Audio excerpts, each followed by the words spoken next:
Pakistan film industry के नामवर अदाकार जावेद शेख ने काफ़ी बॉलीवुड फिल्मों में काम किया है और सुपरस्टार शाहरुख खान और अक्षय कुमार के साथ भी स्क्रीन शेयर कर चुके हैं।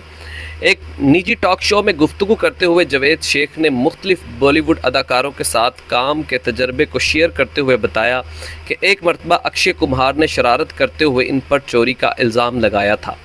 अदाकार के मुताबिक शाहरुख खान और अक्षय कुमार इंतहाई ईमानदार होने के साथ साथ शरारती भी हैं और फिल्म शूटिंग के दौरान अपनी शरारतों से टीम मेंबरान को हैरान करते रहते हैं।